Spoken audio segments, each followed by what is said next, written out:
As you can see, I've reached the Gangour Ghat in Udaipur, and so have you.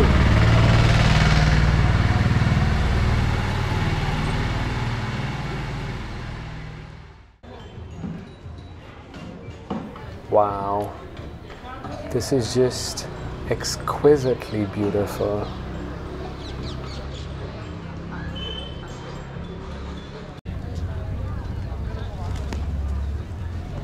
So they say if you're in Udaipur, then the Gangour Ghat is one of the best places to be if you want to have a look at Lake Pichola, or just generally have a look at Udaipur, the city. And I think we can already understand why, right? There we see the golden of the sun reflecting off the golden of the Ghat. Sunset is the perfect time. Sunset is also the perfect time to take a walk along the Lake Pichola. So that's exactly what we would do. And we'll just take in these sunset views right by the lake. And what you passed through just now before arriving by the lake, that area is actually the old city of Udaipur, or also called the Walled City of Udaipur. This, of course, is the famous Lake Pichola. Excuse me. And believe it or not, this lake is a man-made lake that was built in the 1300s. So it's almost 700 years old. It's difficult to comprehend, but that's how old the lake is. And as far as this beautiful city goes, and wow, look at that, so many cafes. The city is 500 years old. Being by the lake is such a pleasant experience, especially when you see the setting sun and you can also look at those Aravalis in the distance. No wonder we've got so many cafes and restaurants by the river. The lake, I mean. And these, of course, are temples. So this one is a Shiva temple, I believe. And there's a Hanuman temple just beyond. But wow, this is such an experience.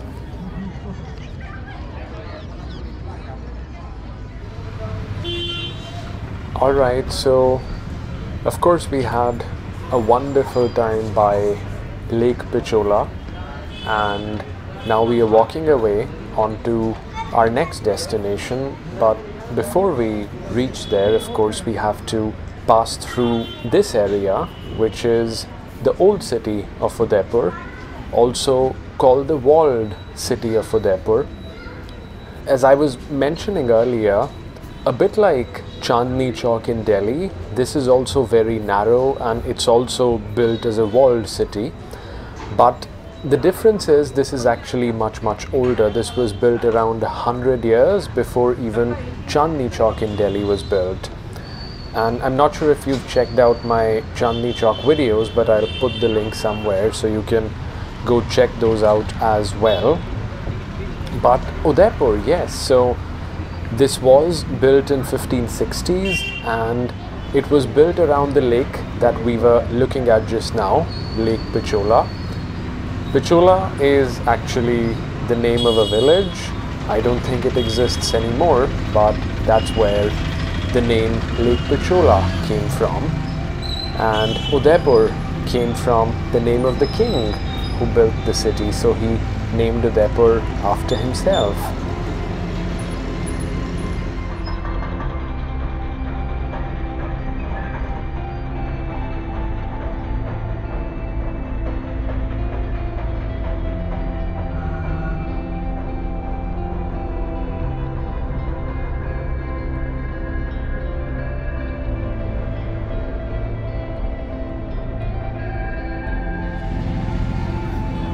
I know I did quite a bit of information overload in the previous shot, so we'll need to pay the penance and get into the middle of some spirituality now. Therefore, I'm taking you to a temple. This is actually one of the most famous temples of Udaipur. It's called the Jagdish Temple. So we'll check this place out, and this is also extremely historical. I could do almost one more information overload on you. Should I? I think eventually I will, but maybe for now we can just experience this courtyard, which is actually at the back of the temple, and we can talk a few seconds more about Udaipur. So interestingly, Udaipur was actually built after the previous capital of Mewar, which was in Chittorgarh. It was attacked by the Mughals. So that was one more historical connection.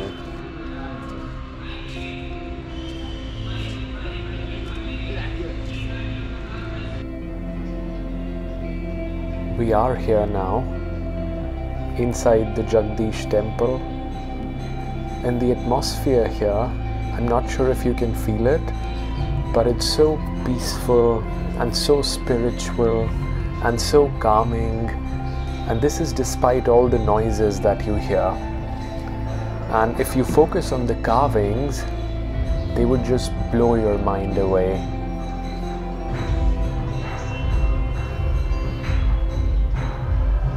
I think the setting sun makes this whole moment all the more wonderful. Those hues of the setting sun, I think they probably make these carvings come out even more better. Wow. And to imagine that all this work was done not like 10 years ago, not like 50 years ago. This temple was built around 400 years ago. This is just so amazing.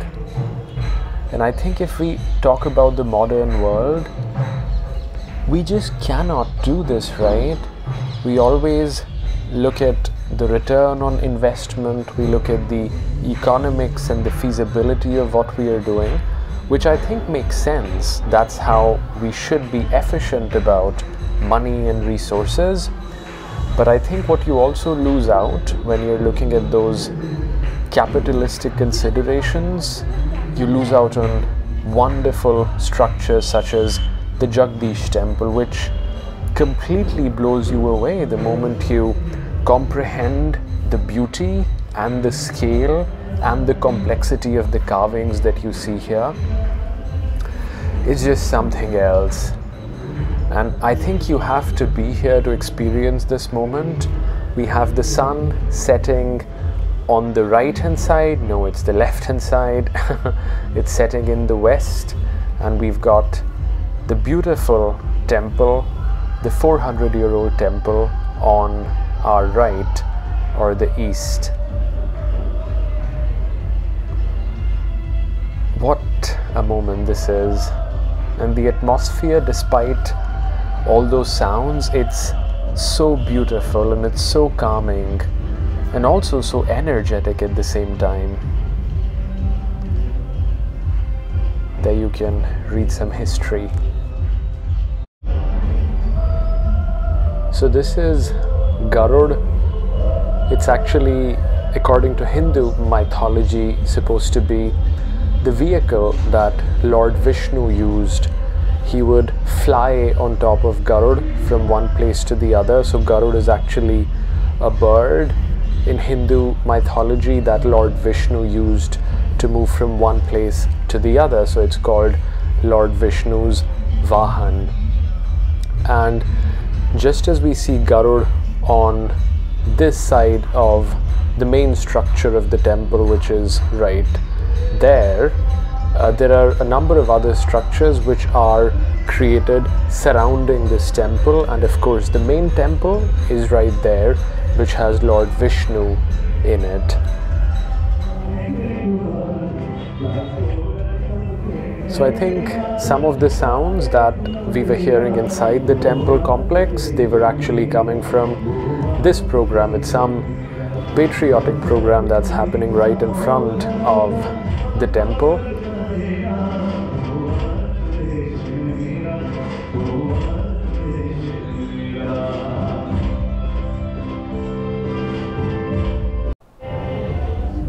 So where you saw that program happening, that was the main entrance of the temple.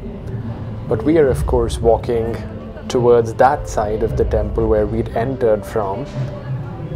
And we are also observing these beautiful sunset views, right? And I think I'm almost confused about the directions now. Not sure if I was correct with my west and east earlier. But wow, look at that. The old historic temple. Being here has been quite the experience.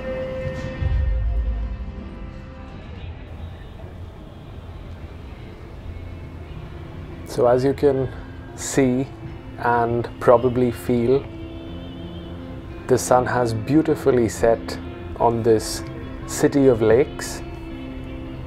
I'm not sure if I told you earlier, Udaipur is also called the city of lakes because within this city there are actually 7 lakes, and the city is not that big, so to have so many lakes within the city, that's what makes this very special and very beautiful, especially at this time, right? Those beautiful hues of the setting sun and the beautiful reflections on Lake Pichola.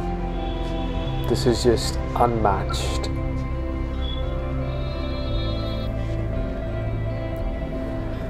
There you go. We've got the moon here as well. This is such a beautiful moment. I would definitely recommend that you come here and experience this as well.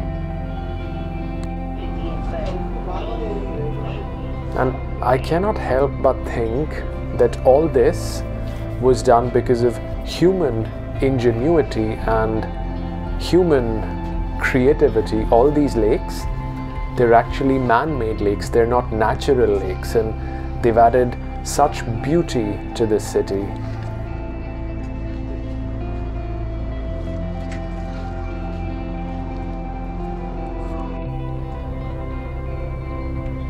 And honestly, these lakes are not just about beauty, they're actually also very functional. In fact, the whole of the city now runs all around these lakes, and these lakes provide drinking water and they provide a lot of other services as well.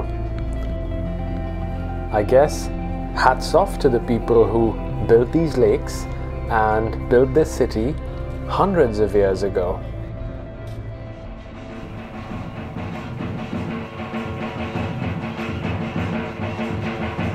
So I decided to come over to this place. It's called Gangour Ghat. It's also a very historic structure which was built around 250 to 300 years ago. But what it's very famous for today is this cultural festival. So I thought, yeah, we should attend this. So that's the traditional Kathputli dance of Rajasthan, or the puppetry dance. It's believed to be almost 1,000 years old. In fact, some historians say that puppetry possibly started in ancient India.